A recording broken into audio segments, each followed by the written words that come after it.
In Greenwich Village, Manhattan, stands a red brick building that witnessed one of America's deadliest industrial disasters. On the 25th of March, 1911, the Triangle Shirtwaist Factory fire claimed 146 lives in just 18 minutes, forever changing American labor law and workplace safety. This tragedy would become the catalyst for the most comprehensive workplace safety reforms in U.S. history. By 1911, Max Planck and Isaac Harris, known as the Shirtwaist Kings, had built a garment empire. These Russian Jewish immigrants produced over 1,000 women's blouses daily, generating over $1 million annually as New York's largest blouse manufacturer. The Triangle Factory occupied the 8th, 9th, and 10th floors of the 10-story Ush building. 500 workers, predominantly young Italian and Jewish immigrant women, aged 14 to 23, labored from 7 a.m. to 8 p.m. 7 days a week for wages of just $6 to $15 per week. The working conditions were deplorable. Workers labored by gaslight during daytime, endured poor ventilation, and supplied their own tools. Most disturbing was the security policy. Doors were routinely locked during working hours to prevent theft, forcing workers to exit through a single door where guards inspected their bags. The building was a death trap masquerading as progress. Constructed as fireproof, it had only one inadequate fire escape ending at a second-floor skylight. There were no sprinkler systems, no fire drills, and stairway doors that opened inward, violating safety recommendations. Triangle workers weren't passive victims. In 1909, Ukrainian immigrant Clara Lemlich sparked the Uprising of 20,000, the largest strike by women workers in American history. At Cooper Union, she declared, "I have no further patience for talk. I am a working girl striking against intolerable conditions. I make a motion that we go out in a general strike." The strike lasted 11 weeks, demanding better wages, shorter hours, and safety improvements. Owners hired thugs to assault strikers, while police arrested 723 people. Clara Lemlich was arrested 17 times and suffered 6 broken ribs. Triangle workers gained no union recognition, setting the stage for disaster. Saturday afternoon, the 25th of March, 1911, seemed like any other workday. At 4:30 p.m., as 600 workers prepared to leave for the weekend, someone carelessly discarded a cigarette or match into a wooden scrap bin beneath cutting table. Number 2, on the 8th floor. The bin contained 2 months of accumulated fabric cuttings, hundreds of pounds of highly flammable material. What happened next unfolded with terrifying speed. Within 3 minutes, the Green Street stairway became impassable. Within 7 minutes, workers began jumping from 9th floor windows. Within 18 minutes, 146 people were dead. The fire started small, a wisp of smoke from the scrap bin. William Bernstein, a Triangle employee, grabbed pails of water to fight the initial blaze, but the flames had already spread to nearby fabric. The factory manager attempted to use the fire hose, but found it rotted and its valve rusted shut, a symbol of the company's negligence. Within minutes, the fire had consumed cutting tables laden with fabric and patterns. The 8th floor's open layout, designed for efficiency, became a highway for destruction. Flames raced across the floor, ignited by sewing machine oil and tissue paper templates that floated like deadly confetti from table to table. Most 8th floor workers escaped via the Green Street stairway or the single working elevator, but as smoke filled the stairwell and flames blocked exits, panic set in. The 9th floor became the epicenter of tragedy. Here, 240 workers, mostly young women, found themselves trapped between advancing flames and locked doors. The fire had spread up through the building's open stairwells and elevator shafts, cutting off escape routes. Workers discovered the horror of their situation. The Washington Place door was locked, the Green Street stairway was ablaze, and the narrow fire escape was already buckling under the weight of fleeing workers. Panic spread as quickly as the flames. Workers crushed against the locked Washington Place door, clawing and pushing in desperation.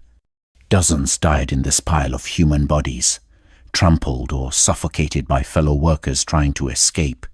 Others rushed to the windows, only to face an impossible choice. The fire department's ladders could only reach the 6th floor, 3 floors below.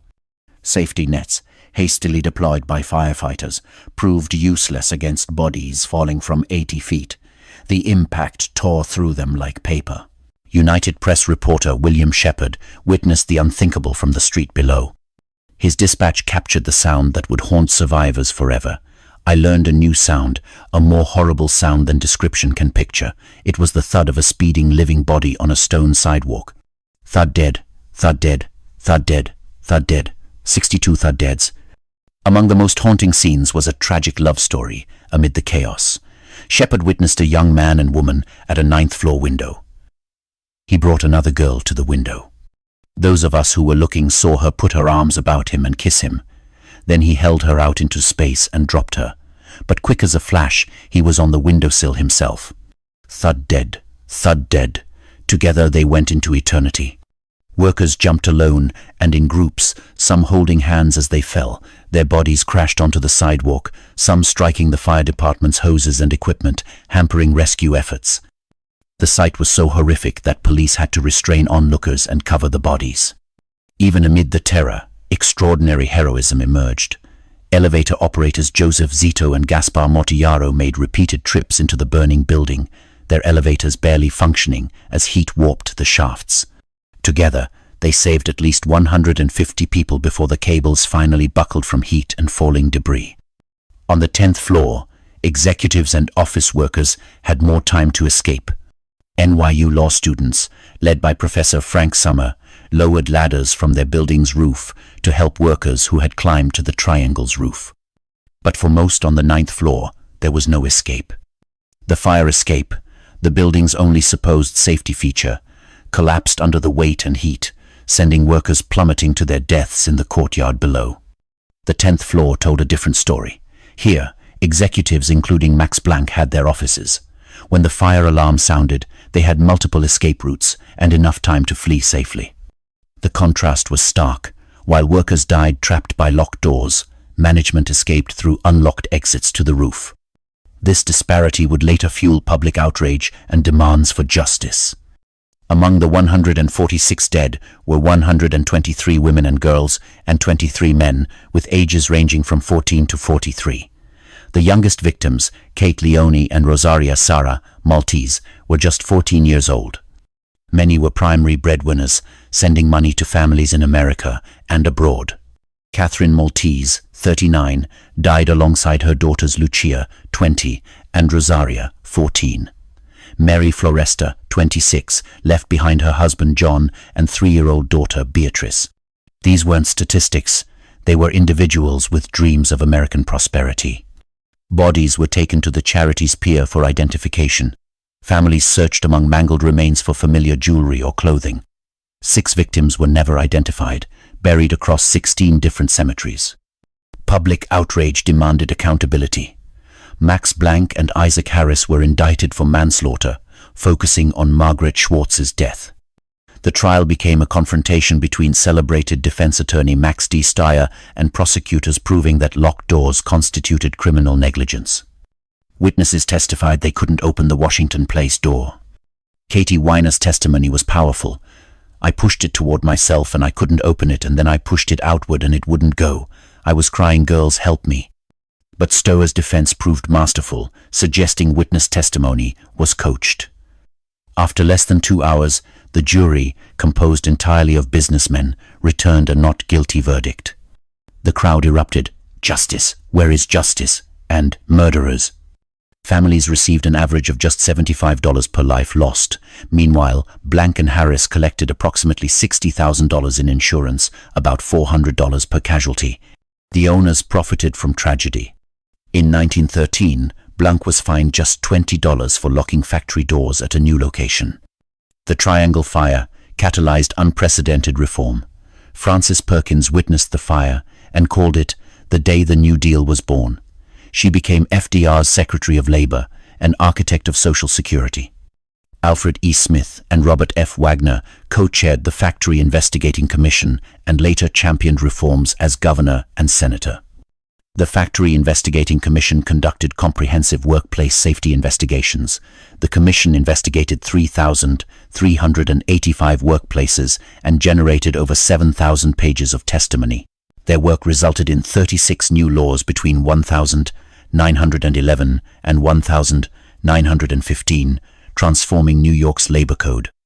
These included mandatory fire drills, sprinkler systems, doors opening outward, occupancy limits, and comprehensive inspections.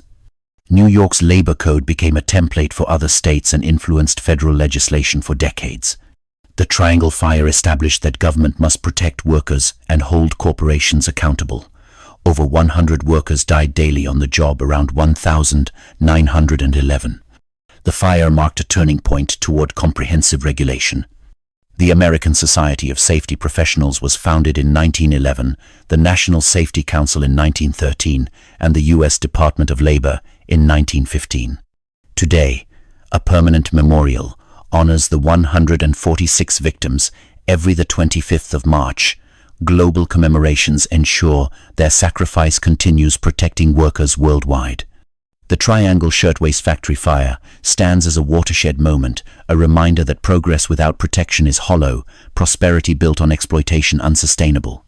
The 146 workers didn't die in vain if we remember their sacrifice and continue fighting for workplace safety.